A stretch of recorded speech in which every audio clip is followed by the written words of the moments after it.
A sports stamp came out of the box for this episode, and it portrays two soccer players from opposing teams in pursuit of the match ball.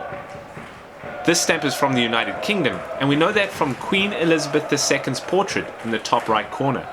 It was worth 4 pence, as we can see on the top left, and at the very bottom we see the words World Cup 1966. Also at the bottom is the name of the printer, Harrison and Sons. This is a used and cancelled stamp, but no postmark is present with any additional details. Looking it up, this stamp was issued in 1966. So the game of football, or soccer, is undoubtedly the most popular sport in the world. It's played by almost every country there is, and it's estimated that over 1.5 billion people take an interest and follow the sport. Now, the rise and spread of soccer can really be attributed to the Victorian era in Great Britain, when early versions of soccer were being standardized into a single set of rules in the 1840s, and the working class was being brought together through industrialization and urbanization. Now, I'm not going to really talk too much about the history of soccer, but what I do want to point out is just how popular it is based off how many stamps I was able to find in my box alone. More than any other sport that I have. And they're issued by countries all over the world.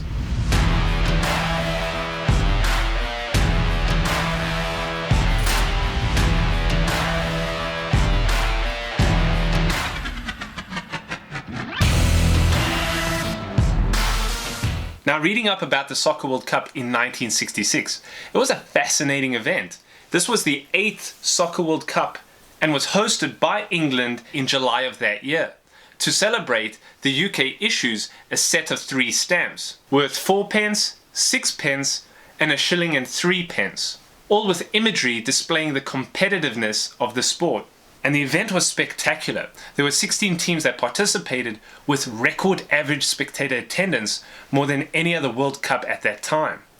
Also, there was a participant that is a legend today, which was Pelé, whom played for Brazil and was considered the best soccer player at the time. Another interesting participant was North Korea, whom qualified for their very first World Cup and actually played really well. They knocked Italy out in the first round.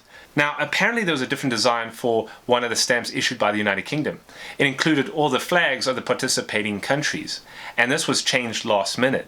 It was probably because that would have meant the United Kingdom was issuing a stamp with North Korea's flag on it. I don't really know how I got a hold of so many North Korean stamps. I should probably do an episode on North Korea in the near future. So the final comes down to West Germany against England, and it was an epic final at Wembley. Both teams were very competitive, the game went into extra time, there was even a controversial goal by England, and both teams really played their hearts out.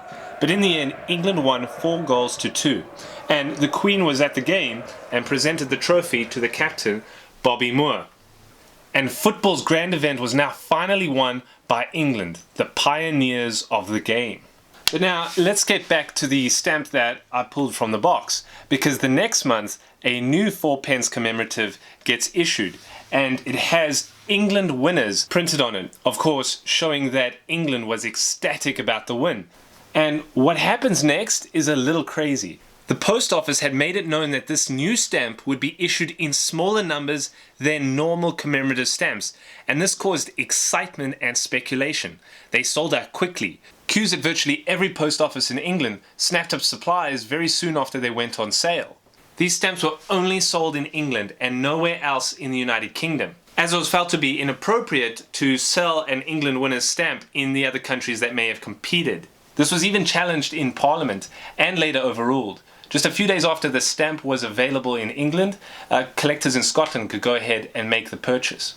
However, dealers who had orders to fill couldn't get their normal supplies, and collectors were left frustrated because they struggled to get their hands on a sheet or even just a single stamp.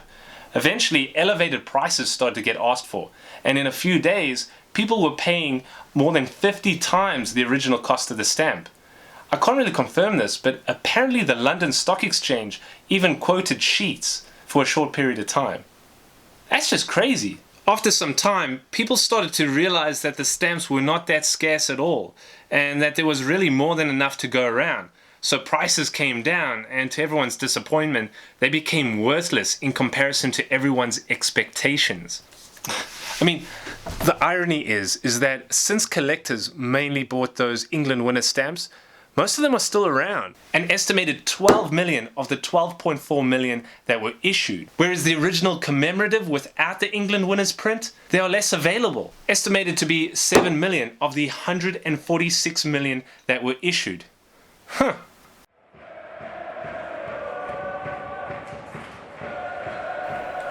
That was another interesting stamp and a fascinating story.